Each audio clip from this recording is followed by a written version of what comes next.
l'encourageais pas. Alors, chers amis, vous savez qu'il existe, ou peut-être que vous ne savez pas, une tradition dans ce spectacle, pour le terminer. Cette tradition s'appelle la revue de presse. Oui, l'actualité est toujours très fournie et j'aime la balayer avec un humour incertain tous les mercredis soirs ici à la Cantada. Eh bien, cette revue de presse, malheureusement, des événements un peu tristes sont venus contrecarrer l'actualité souvent un peu joyeuse. Mais peu importe, car on doit rire de tout. Enfin, je l'espère. Oui. Commençons par le début. Revue de presse, événement. Il a tout détruit sur son passage, mais heureusement, il est parti.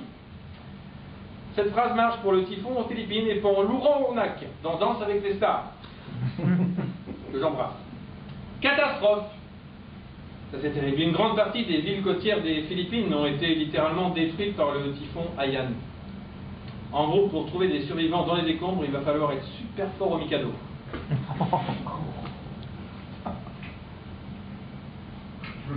Hein? Je pense que le silence derrière un secret qui gêne. Solidarité pour aider, ben oui, parce qu'il faut être solidaire pour aider les Philippines. Envoyez vos dons ou allez sur place pour remonter le moral des enfants et leur survécu. N'hésitez pas à leur chanter un typhon, pom, pom, les petites marionnettes. Tu verras, ça va égayer leur journée. Catastrophe encore. Des coulées de boue. Une zone sinistrée. Non, et je ne parle plus du typhon aux Philippines, mais du slip de Nelson Mandela. Hein? C'est moche, hein? Télévision. Ah, ça c'est. Alors, c'est toi qui as regardé Énergie 12 et avec Nabila? Qui a regardé Carcel? Ah, ouais, c'est normal. Télévision hier, c'était la première de la télé-réalité sur Nabila et sa famille en Californie. Allô, Nabila? Ouais. Allô, quoi? Et pour l'occasion, on lui a trouvé 158 de QI. Pas à Nabila, aux 8 membres de sa famille cumulée. Bon, en tout cas, en Californie, le fait de ne pas bien maîtriser la langue ne lui posera pas de problème. Et là, je parle pas de l'anglais, mais du français. Hein. Cinéma, hier, c'était l'anniversaire du beau gosse d'Hollywood, Ryan Gosling. Les filles, vous voyez qui c'est, Ryan Gosling?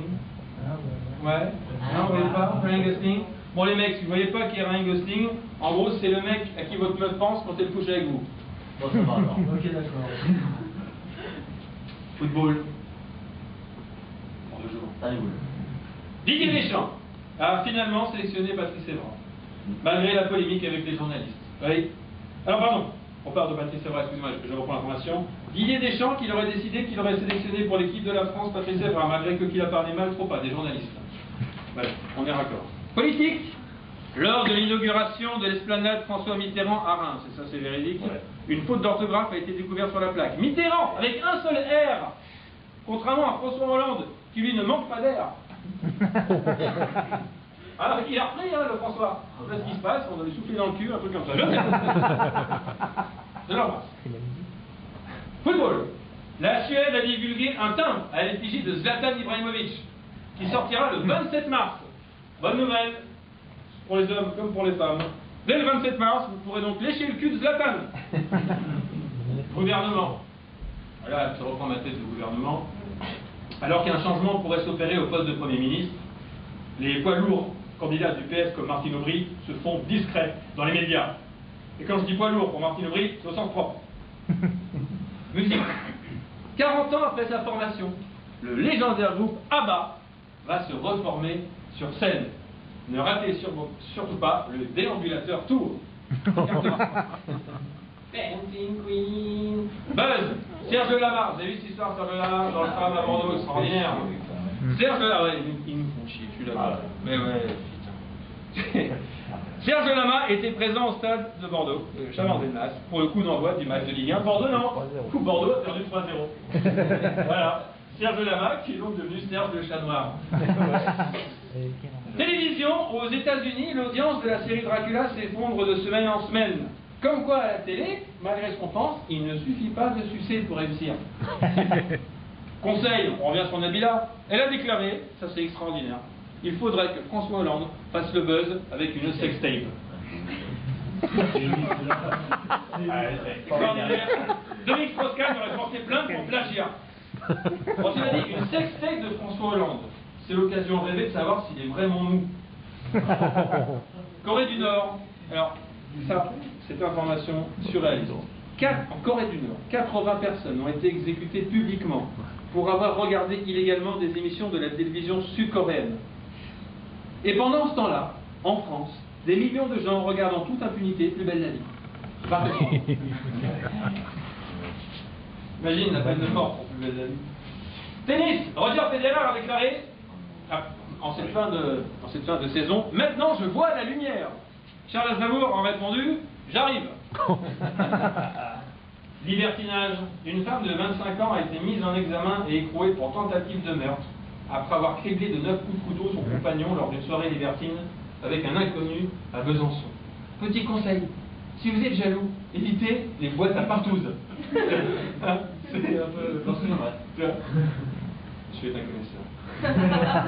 Transport, un Français de 22 ans, je ne sais pas si vous avez vu, il s'appelle Kevin d'ailleurs, s'est vu refuser d'embarquer sur un avion British Airways à Chicago à cause de son poids de 230 kilos pour des raisons de sécurité. Il a dû rentrer en France à bord du paquebot Queen Mary. Par contre, on a appris que le commandant du paquebot aurait refusé pour des raisons de sécurité à cause du poids que Michel Bernier embarque. Pareil, dédicace personnelle, je vous expliquerai. Édition Vengeance en Prada. Hein, c'est la suite du Diable s'habille en Prada. Eh bien, il est sorti hier. Et vu que c'est la crise, le diable ne s'habille plus vraiment en Prada, mais en Kiabi, je pense. Eurovision, pour la prochaine édition, c'est le public qui pourra choisir la chanson qui va représenter la France. Non, pardon, c'est le public qui va pouvoir choisir la chanson qui va finir dernier à l'Eurovision. Ouais. Musique également, Hélène Ségara a déclaré une carrière à la Daft Punk. Derrière un casque, ça m'irait très bien. Ouais. Si c'est un casque qui ne laisse pas passer le son de la voix, nous aussi. Humour, cette semaine, c'était l'anniversaire de l'humoriste Florence Foresti. Cela dit, heureusement qu'elle est drôle, ça compense. Oh, je sais que oui, je sais que c'est confrontable. Vie quotidienne, un concours national met à l'honneur des services aux particuliers innovants qui rendent la vie meilleure, notamment aux plus âgés. Rappelons que le seul service qui peut rendre la vie meilleure aux personnes âgées, ça reste l'euthanasie. Hein. C'est rapide. Découverte. Voilà. Mon Dieu, une nouvelle espèce d'ornithorynque géant, vivant il y a 15 millions d'années, dont des fossiles ont été découverts en Australie, avec un bec de canard et une queue de castor. En gros, c'est un croisement entre Emmanuel Béard et Dominique Strauss-Kahn. Football, le stade mythique du Real Madrid, Santiago Bernabéu, pourrait s'appeler la Microsoft Arena, du nom de son prochain sponsor. Stade de France, qui accueille les matchs de Franck Ribéry et de Patrice Evra, pourrait lui prochainement s'appeler le Becherel Arena. À Bordeaux, encore Bordeaux, ça picole pas mal là. Un bus de repos accueille des fêtards éméchés pour les ramener chez... C'est génial ça. Cela dit, le plus dur commence à ce moment-là, hein, parce que supporter dans un bus qui roule après avoir bu 25 tequila, c'est pas gagné. C'est pas rond. Télévision, suite aux nombreuses critiques de son émission sur France 2, Sophia Aram a déclaré « Je ne suis pas Bachar al-Assad ». Ça me rassure, ça aurait été la première fois que je fantasme sur Bachar al-Assad. Quoique, petite moustache. Santé, les prothèses auditives qui coûtent au départ 50 € en Chine sont vendues 3 000 € en France. Un prix qui dissuade de nombreux patients. 3 000 € la prothèse auditive, en gros, si tu as des oreilles de merde, tu as intérêt à avoir des couilles en or, hein, par contre, parce que pour... Média, le journal Libération, on l'a appris aujourd'hui, le journaliste qui a interviewé Leonarda a été payé 50 € pour son interview, au moins juste de quoi se payer une épilation. Célébration, demain, c'est l'anniversaire de Patrick Sébastien. Ouais, c'est genre bien. Dans l'actu cette semaine, donc, le petit bonhomme en mousse succède à Nabila, la grande fille en plastique. Santé, aujourd'hui, c'est la journée mondiale du diabète, qui se traduit par un excès de sucre dans le sang, contrairement à Loana, qui a un excès de sang dans le sucre.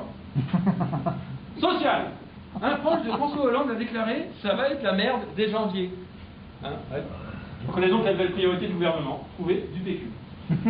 Adolescence, pour la première fois, un psy consacre un livre au chagrin d'amour des ados, précisant que c'est douloureux mais utile. C'est ce qu'on leur dit également au Vatican. Douloureux mais utile. Découverte, à Fontenay-sous-Bois, un homme de 65 ans, ça c'est terrible, j'ai vu ça aujourd'hui, a vécu pendant 2 mois avec le cadavre de sa mère. Hein? Mais il n'a pas battu le record des enfants de Nelson Mandela, qui vivent depuis 6 mois avec le cadavre de leur père. Oh, très bien. Arrestation. Bien. 2 équipes de malfaiteurs soupçonnés d'avoir fait exploser une quarantaine de DAB, distributeurs automatiques de billets, ont été arrêtés dans le sud-est de la France. Zalia aurait quant à elle fait exploser une cinquantaine de DAB, de distributeurs automatiques de bits, par contre. Voilà. Football. À la veille du match contre l'Ukraine, demain, la presse pose la question: quel est le vrai niveau des Bleus? Eh bien, si on parle du niveau d'études, je dirais CM2. À peu près. Et pour finir, mon cher Eddy, environnement. Le thon est de plus en plus en danger après la révélation hier du non-respect des quotas. Le thon rouge est bientôt en extinction. Respectez les quotas du thon rouge et sauvez Anne Roumanoff. Merci.